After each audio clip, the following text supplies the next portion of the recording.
Albert de Monaco est un grand fan de voitures et ne n'est jamais caché. Le prince a accepté qu'une partie de sa grande collection soit exposée à Mulhouse à l'exception d'un modèle, beaucoup trop cher à son cœur pour quitter la principauté.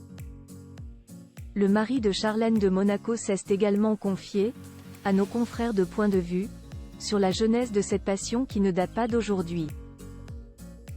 La suite après la publicité. Le prince Albert II de Monaco est un grand fan de voitures et ce depuis sa plus tendre enfance comme il l'a confié à nos confrères de Point de Vue.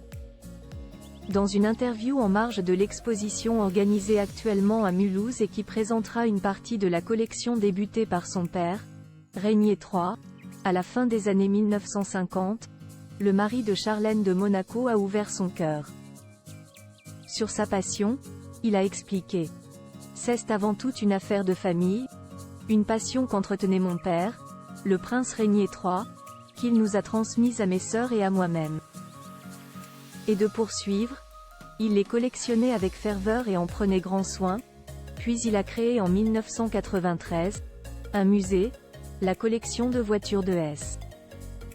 A.S. Le Prince, pour que le public puisse venir en nombre les admirer.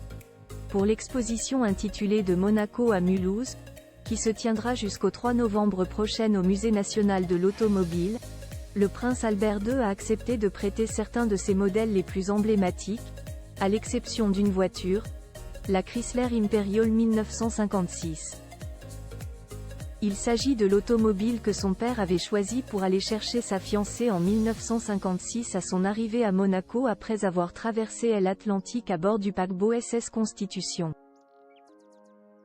À l'époque, le journaliste de Paris Match qui était présent pour couvrir l'événement s'était inquiété de la taille du chapeau de la future princesse. Il avait même murmuré: il ne passera jamais par la portière. Une affaire de famille. Le premier carrosse monégasque de la grand-mère de Charlotte Casiraghi tient donc une place importante dans le cœur de ses enfants et c'est pour cette raison qu'il ne quittera jamais le rocher comme l'a précisé Guillaume Gasser, directeur du musée de l'automobile de Mulhouse. Un trésor bien trop inestimable qui ne saurait quitter, même l'espace d'un instant, le rocher. Car il participe de sa légende, ont également analysé nos confrères de Point de Vue. Cela dit, ce musée reste selon Albert II de Monaco, le lieu parfait pour partager sa passion pour les voitures avec le public. Et de poursuivre au sujet de cette passion, pour ma part, ma passion remonte à l'enfance. Mes sœurs et moi montions dans des voitures très différentes les unes des autres, mais elles étaient toujours étonnantes et belles. Toutes ces autos me faisaient rêver.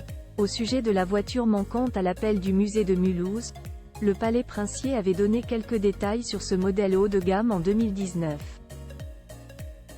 Achetée à New York, elle était dotée des meilleures innovations en matière de confort pour l'époque.